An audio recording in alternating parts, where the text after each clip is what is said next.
Thanks for stopping by our booth. We hope you're having a great conference.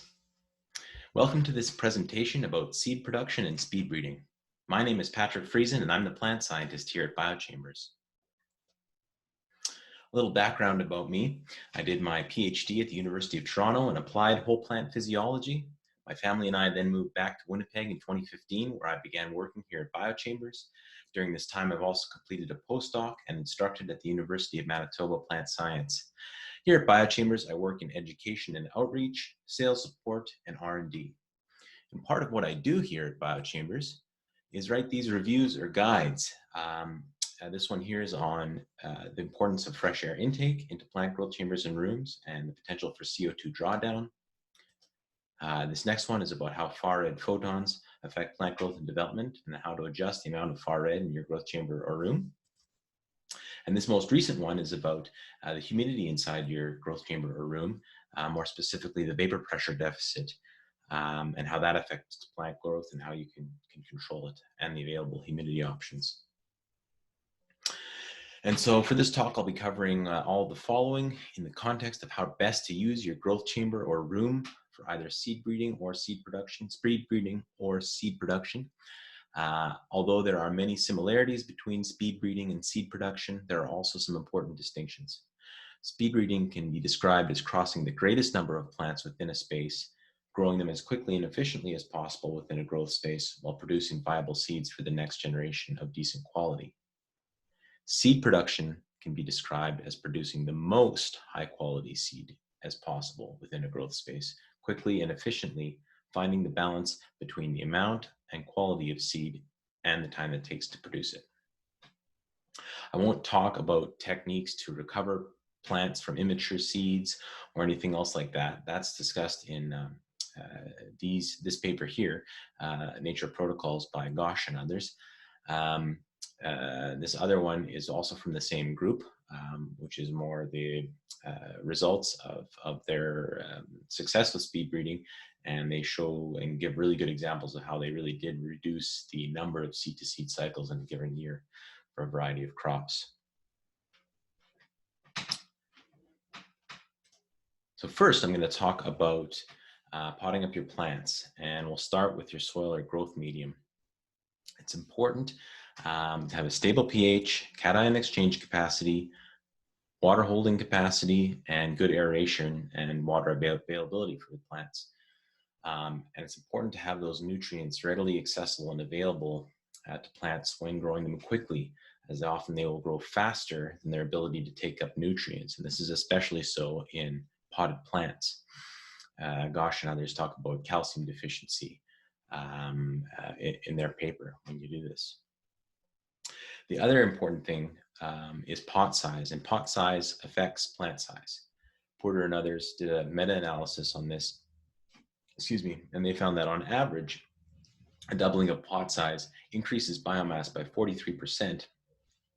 Conversely, halving your pot size can decrease your biomass and plant growth by 43%. And they recommend 1 liter of pot volume per 1 gram of plant dry biomass. And for speed breeding, if your goal is to cross and breed the largest number of plants together, you can get away with smaller pot sizes. And you see Gosh and others for this. You may only get a handful of seeds from each plant, but that could be fine for your application. However, if seed production is your goal, produce the most seeds within a given growth chamber or room, you'll likely want to scale up your pots so that mechanical root constriction is not a major limiting factor for growth. Next, let's talk about light quantity. Light drives photosynthesis and acts as a source of information for plants to adjust their growth and development to the environment they find themselves. Right now, I'm going to talk about light quantity. Later, I'll talk about light quality. Here we have the spectrum of sunlight under which plants have evolved. And when we talk about light intensity, we are summing the photon flux density from 400 to 700 nanometers, PAR, photosynthetically active radiation, to give us ppfd, photosynthetic photon flux density.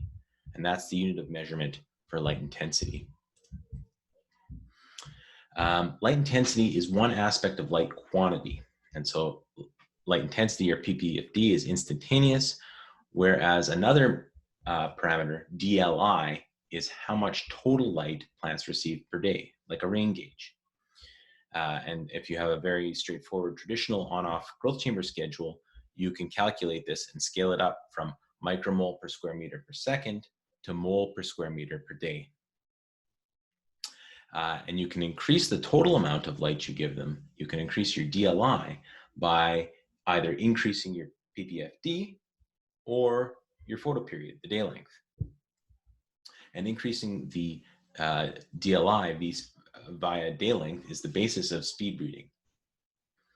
And here, these groups went from 3 to 6 generations of wheat, barley, and chickpea, and went from 2 to 4 generations of canola in a given year. And so here's how you can achieve the same DLI with a growth area that receives 800 ppfd versus 582 ppfd at leaf level.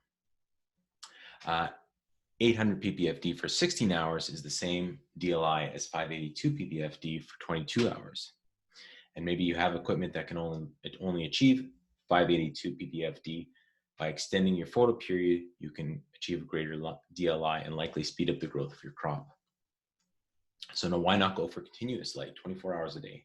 Well, like most plants need some dark rest period. Otherwise, they start to get stressed out and it has a negative impact on their growth. And how would the overall growth of these two schedules affect a given plant? Well, I think it really depends on the plant that you're working with. Some outdoor crop plants, it could go either way or make no difference. Some might do better with the higher ppfd and the longer rest period. But other plants, as I've seen in the indoor ag leafy green community, growing them at lower light intensities for longer day lengths, like the maroon schedule, can actually result in higher growth rates compared to the same DLI achieved from higher light intensities and shorter day lengths, like the green schedule.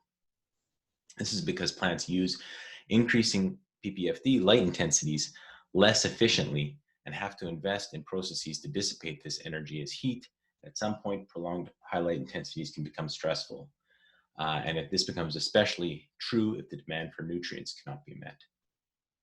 Lastly, longer photoperiods help transition long day plants to flowering and may also work well for day neutral plants where overall plant size and stage of development are most important for triggering flowering. For short day plants, one strategy could be to grow them under very long days to build up their leaf area, then transition to inductive short days, potentially combined with colder temperatures, which can also act as a cue to flower in short day plants.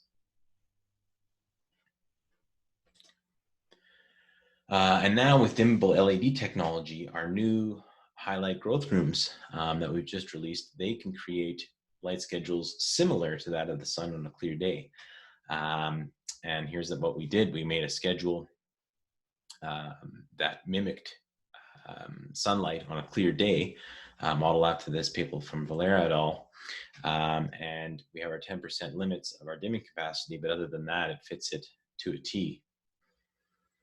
And so I had the privilege of doing an experiment with two of our new highlight growth rooms, comparing the early growth first 2 weeks after planting of maize and wheat. And so in the same DLI with two different ways of delivering that same amount of light, either with the blue solar or the black traditional on-off schedule. No significant differences were found in maize, but significant differences were found in wheat, which is interesting. So what's going on here? Maybe wheat doesn't like it all day at 1312 ppfd. Or maybe the clear sky schedule, it helps entrain wheat's internal circadian rhythms for improved sourcing dynamics. If you want to talk to me more about this, please contact me I'm thinking more about this these days. But in general, these characteristics will appear in your plants if you grow them at higher versus lower ppfd. And it may lead to these differences. So finding that optimal DLI and the optimal way to deliver your DLI, finding the interplay between ppfd, photoperiod, and the light delivery schedule is no doubt plant or crop specific, and depends largely on a lot of the other factors that I'm going to be talking about today. The literature is growing to help guide us, but of course, every growth situation is somewhat unique. But one thing is for sure, and that is if your plants can take and use more light, this will result in more growth and thus require more nutrients, especially for potted plants where nutrients are used up quickly, excuse me, but where you also have better control over fertilization. And so how do you measure ppfd? With a quantum sensor. Again, you're measuring photosynthetic photon flux density, ppfd, micromole photons from 400 to 700 nanometers. And you can do it with a device like these, a handheld quantum sensor. Both Lycor and Apogee instruments make quality sensors. Here, also make sure that your sensor is suited to your light source. Some are accurate under sunlight and fluorescence tubes, but not under peaky red and blue LEDs, for example. But some of the newer ones, they're very robust under all light sources. Now we're going to move on to light quality. And so the spectrum of your light source is the light quality, and that is the proportion and intensity of the different wavelengths or colors. Being immobile, plants have evolved a number of sensory photoreceptors to perceive changes to their light environment to fine-tune their growth and development. Again, when we talk about light for plant growth, we're measuring photon flux density. And so just as we measured total light intensity is the sum from 400 to 700, we're summing the photon flux density when we calculate the red to far red ratio example, or the radiance, the fluence of blue is summing the photon flux density in a given blue region, for example. Often the y-axis of these spectral graphs is in relative PFD, percent of maximum, and this can be used to do your spectral ratios, but not your absolute radiance amounts, your absolute amounts of each of the colors. And I won't go into the individual photoreceptors in depth in this talk, but I will outline their general effects, the general effects of each color. And so phytochromes, in the red region, they promote investment into leaves and roots for healthy, vigorous growth. That's why red's important to have in your light source. It can act to delay flowering in long day plants, shorten stems, internodes, and petioles. The phytochromes and another group called the cryptochromes work together to do this. Blue light through cryptochromes generally results in more compact plants, reduces leaf area, and also can help to promote flowering in some plants. Also darker green leaves. Green light penetrates deep into canopies. Green and far red lengthen stems, internodes, and petioles through phytochrome and less cryptochrome effects. Far red induces flowering in long day plants every time, even some short day and day neutral plants as well. So if you're going to want to transition your plants to flowering and they're a long day plant, you're going to want to use far red, either continually throughout your growth or increasing it towards the end to induce flowering when the plants are reproductively ready. And we've learned recently that far red directly stimulates photosynthesis and growth. And some have argued to actually extend our current definition of photosynthetically active radiation, extend ppfd to go up until 750, for example. So depending on your growth height, during vegetative growth, you may want to include far red. But if you're limited, maybe you want more compact plants. Those are the things to think about. Far red does stimulate growth. And it does contribute to flowering. So you're going to want to have some control over that if you're going to want to optimize your growth environment. And another thing, in the cereal grasses like spring wheat, at some point adding far red will reduce the number of stems or tillers, but those existing ones, it'll help them grow and transition and flower and set seed nicely. So you're going to want to find some balance of far red, and that's the key. And I've done some in-house experiments on this. Please talk to me if you want to learn more about this, especially when it comes to spring wheat and tillering and reproductive investment. And so that's why we offer, as our standard LED lighting spectrum, this full balanced Fluence PhysioSpec indoor with independent far red control. And this is also the spectrum of our new highlight growth rooms. These here are some spectral indices. If you want, contact me. I'll give you more information about them. They essentially give an indication of how your plants might grow. And so if you want more information about that, just come talk to me. If you're working with equipment that has fluorescent halogen lighting systems, the halogens have traditionally delivered far red, and you can still get halogens, but they are getting a bit harder to find. And so if you want to make a switch and you have vertically mounted halogen sockets, you can get these red and far red replacements. And so they work well with fluorescence, or as I've got pictured here, these 5000K white LED tubes. And you can likely swap out your old inefficient fluorescent tubes for these white LED tubes. Have the same output, but they use half the power.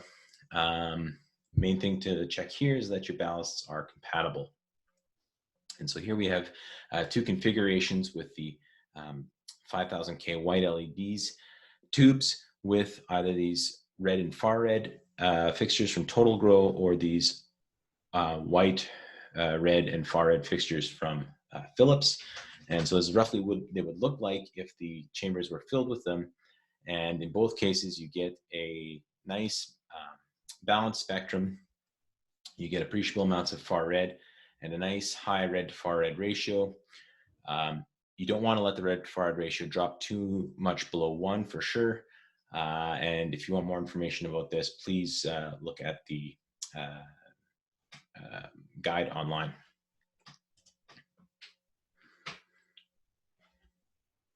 And again, buyer beware about the quality of these replacements. Do your research before making any investments, or come talk to me.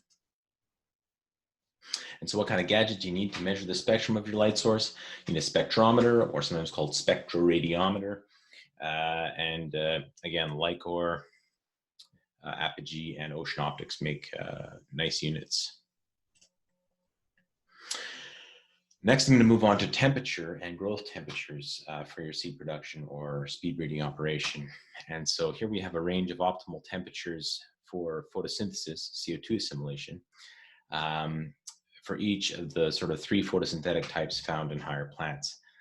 And so you can see there's a big range here.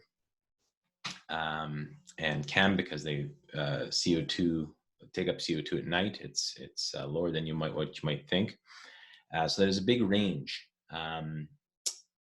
Gauche and all have this 2217 day-night temperature regime that works really well for those crops. You want to maintain this 5-degree temperature difference because many of these dark restorative processes perform better at cooler temperatures. But when you're looking at a given plant, you may probably want to do the mid-range of temperatures that a plant can acclimate to, because plants can acclimate to warmer or cooler temperatures. Probably wouldn't want to do the mid-range, if seed production is your goal. Speed breeding, you'll maybe want to go to the warmer end of where they can acclimate. And that's because increasing your growth temperatures, it'll hasten the time to flower because it speeds up growth and development. So for speed breeding, this might be better, warmer temperatures, but for seed production, because you're spending longer at each growth stage, a mid-range or maybe even cooler temperatures from a given plant's acclimation range might be best. Because they're spending more time at each growth stage, have more time to fill, produce leaves, and fill the flowers and the developing seeds. So the best way to measure temperature is with a infrared thermometer pointing down onto the leaves, or a thermocouple coming up from the underside. And yeah, now I'll move on from temperature. We're going to talk next about relative humidity, or the water vapor content inside your growth chamber or room. The two important points here, terms here, are the relative humidity and the vapor pressure, water vapor pressure deficit. And so at high vapor pressure deficits, low relative humidities, this can reduce the rate of photosynthesis and growth via stomatal closure, even if soil moisture is adequate. Whereas at low vapor pressure deficit, high relative humidities, this can cause nutrient deficiencies and promote pathogen infections. And the vapor pressure deficit is based on a temperature, and as you may think, this is based on leaf temperature as opposed to chamber air temperature, may be a better indicator of how the plants may be behaving. And how do you calculate the vapor pressure deficit based on leaf temperature, the VPDL? Well, here we have air coming in to our growth chamber room at 2 kPa, dotted line, inside a growth chamber set to 25 degrees Celsius. It's got about an RH of about 62, 63. Plant inside has a leaf temperature about 1 degree warmer, which can often happen from the radiant heat load of your lights.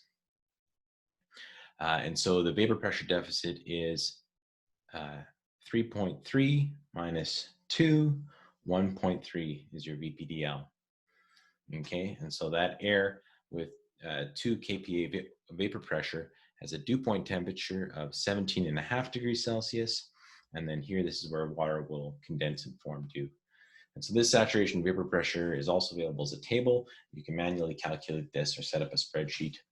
Please contact me if you have any questions about that.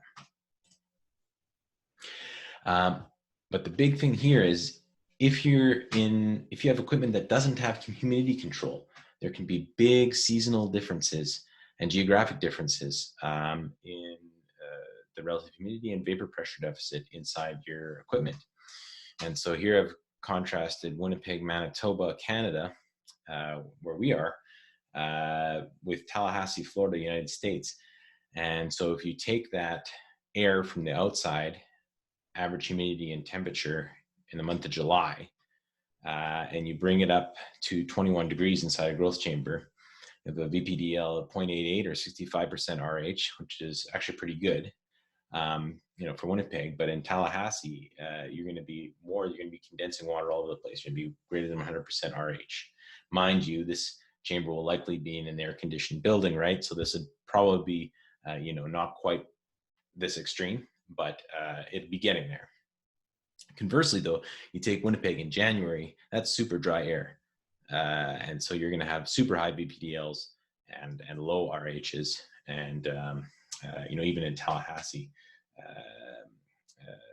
the RH is getting on the low side here, but it's much better. So the next point I want to make here is that, yes, decreasing the VPDL in some plants below 1 kPa can really enhance growth of some plants. But the big caveat here is that if you're going to move those plants, you may humidity shock them, which is the big thing to be careful of. Also, you risk pathogen infection with this as well. So humidity control and sensors are options,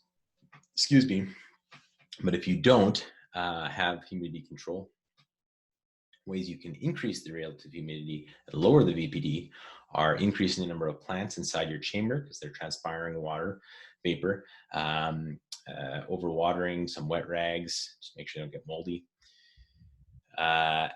decreasing the fresh air intake. But here, be careful, because as I'm going to talk about next, it's going to lead to CO2 drawdown or decrease the temperature, right?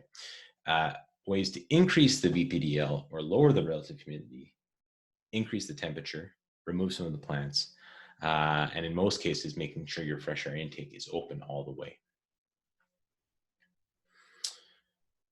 And again, more information about the VPD and humidity can be found in our guide online. And if you don't have a humidity sensor, you can get a digital handheld sensor for humidity here, or a sling psychrometer. Next, I want to talk about why it might be important to consider CO2 concentration inside your growth chamber and potential CO2 drawdown. And so plants consume CO2 during photosynthesis, and therefore the more you fill your growth chamber with plants, the greater the potential for CO2 drawdown. And so here we have two examples, same chambers, same everything. One has 3 versus one has 6, but again, this would have to be likely more number of plants than this in real life, but just to show you here.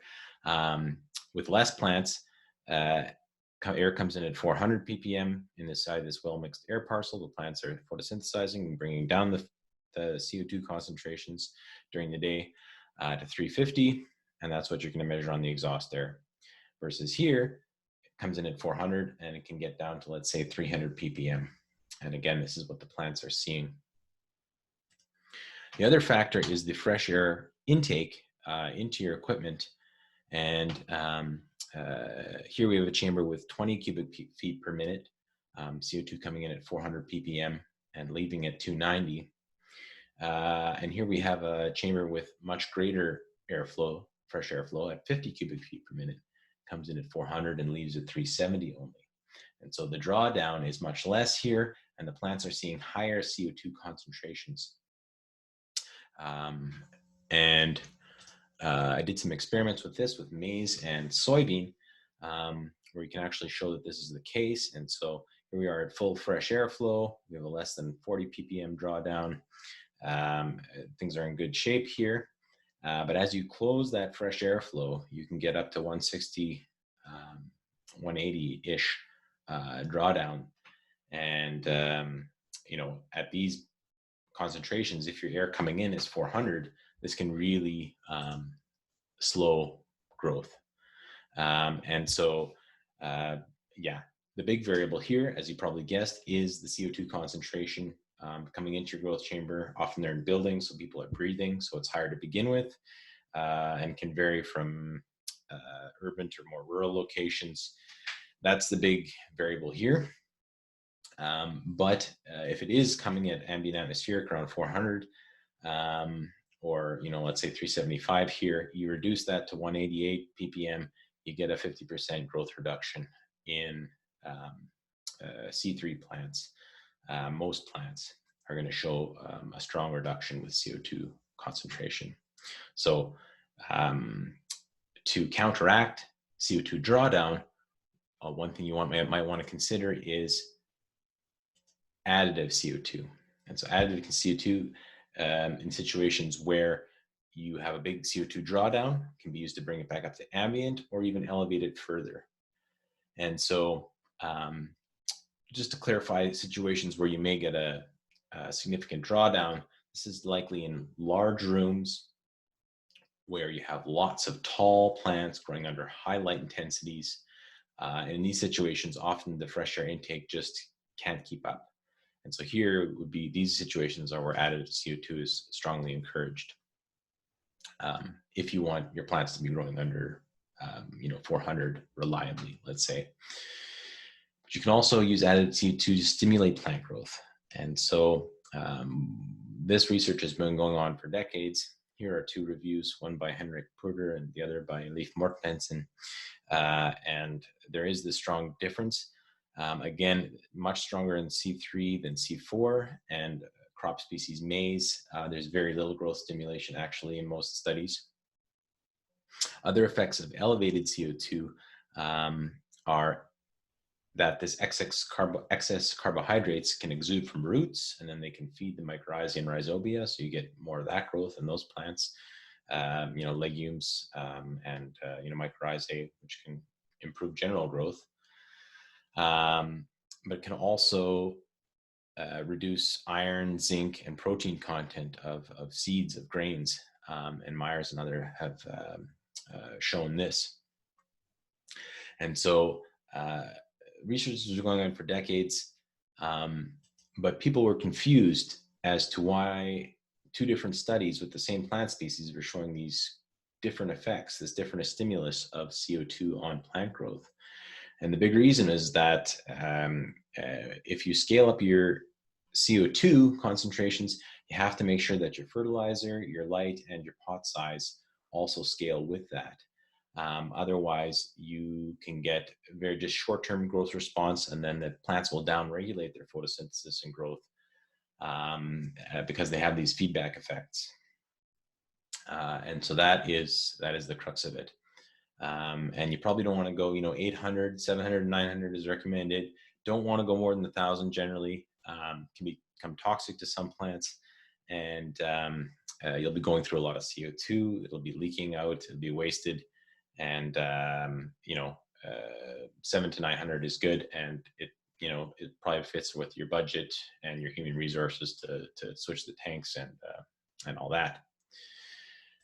So how do you measure CO2 concentrations? With infrared gas analyzers, PP systems, and Lycor make CO2 sensors that can be hooked inline into your growth chamber room to measure the CO2 inside of them, or these handheld measure sensors from Bicell to do spot measurements are also useful.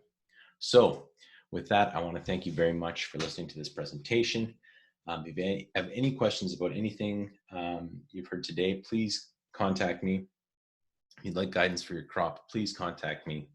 My email address is there. All these factors to improve seed production and speed breeding are nice, but at the end of the day, are they worth the money and resources? And you have tough decisions to make, and they're not always easy or straightforward. But if it's comes to plant growth, please contact me, and I will do my best to look into it for you, for your specific situation, to see if it's worthwhile. And that's really what I'm here for.